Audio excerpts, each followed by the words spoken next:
CCTV short news നിങ്ങൾക്കായി സമർപ്പിക്കുന്നത് power guard solar system Koonamuchi. നമസ്കാരം. CCTV ഷോർട്ട് ന്യൂസിലേക്ക് സ്വാഗതം. ഗുരുവായൂർ ദേവസ്വത്തിന്റെ പാഞ്ചജന്യം കൗസ്തുഭം റെസ്റ്റ് ഹൌസുകളിൽ മുറികൾ ബുക്ക് ചെയ്തു നൽകാമെന്ന് വാഗ്ദാനം ചെയ്ത് ഭക്തരിൽ നിന്ന് പണം തട്ടിയെടുക്കാൻ വ്യാജ വെബ്സൈറ്റുകൾ പ്രവർത്തിക്കുന്നതായി പരാതി. ദേവസ്വം അഡ്മിനിസ്ട്രേറ്റർ OB അരുൺകുമാറാണ് ഇത് സംബന്ധിച്ച് ഗുരുവായൂർ ടെമ്പിൾ പോലീസിൽ പരാതി നൽകിയത്. ചൂണ്ടൽ പഞ്ചായത്തിൽ ഇടതുമുന്നണി സ്ഥാനാർത്ഥികളായി. പഞ്ചായത്തിലെ 20 വാർഡുകളിലേക്കായി CPIM 17, CPI 2, കേരള കോൺഗ്രസ് 1 എന്നിങ്ങനെയാണ് സ്ഥാനാർത്ഥികളെ പ്രഖ്യാപിച്ചത്. ചൂണ്ടൽ ഗ്രാമീണ വായനശാലയുടെ നേതൃത്വത്തിൽ വീട്ടുമുറ്റ സദസ്സ് നടത്തി. വെറ്റിനറി സർവകലാശാല മുൻ ഡീനും എഴുത്തുകാരനുമായ ഡോക്ടർ CB മനോമോഹൻ ഉദ്ഘാടനം ചെയ്തു. കുന്നംകുളം അതിരൂപത സീനിയർ CLC സംഘടിപ്പിക്കുന്ന കുടുംബ പ്രതിഷ്ഠാ പ്രയാണത്തിന് മറ്റം സെന്റ് തോമസ് ഫൊറോന പള്ളിയിൽ സ്വീകരണം നൽകി. കുന്നംകുളം ഉപജില്ലാ കലോത്സവത്തിൽ ഹൈസ്കൂൾ വിഭാഗം സംസ്കൃതം നാടകത്തിൽ 1ാം സ്ഥാനം നേടി വേലൂർ ഗവൺമെന്റ് RSRV HSS.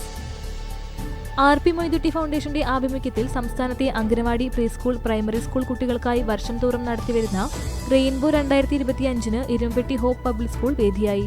2ാം തവണയും ഇന്ത്യൻ ബുക്ക് ഓഫ് റെക്കോർഡ് കരസ്ഥമാക്കി കൊച്ചുമിടുക്കൻ ആദർശ്. കണ്ടാണശ്ശേരി പഞ്ചായത്തിലെ കലാനഗർ അരിയന്നൂരിൽ താമസിക്കുന്ന നാലുപുരയ്ക്കൽ നിതീഷ് ഈശ്വരി ദമ്പതികളുടെ മകനായ ആദർശാണ് 2ാം തവണയും ഇന്ത്യൻ ബുക്ക് ഓഫ് റെക്കോർഡ് കരസ്ഥമാക്കിയത്. 1 മിനിറ്റ് 22 സെക്കൻഡിൽ 100 രാജ്യങ്ങളുടെ ദേശീയ മൃഗങ്ങളുടെ പേര് അതിവേഗത്തിൽ പറഞ്ഞതിനാണ് ആദർശിനെ തേടി റെക്കോർഡ് വീണ്ടും എത്തിയത്. കോട്ടപ്പടി സെന്റ് ലാസേഴ്സ് ദേവാലയത്തിലെ സംയുക്ത തിരുനാളിന് മുന്നോടിയായി ആഘോഷ കമ്മിറ്റി ഓഫീസ് തുറന്നു.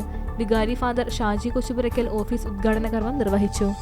പാവറട്ടി സെന്റ് ജോസഫ് തീർത്ഥകേന്ദ്രത്തിൽ സെന്റ് ജോസഫ് പ്രാർത്ഥനാ കൂട്ടായ്മയുടെ 38ാം വാർഷികത്തോടനുബന്ധിച്ച് നവംബർ 26 മുതൽ 30 വരെ നടക്കുന്ന പാവറട്ടി തീരദേശ ബൈബിൾ കൺവെൻഷന് തുടക്കമായി.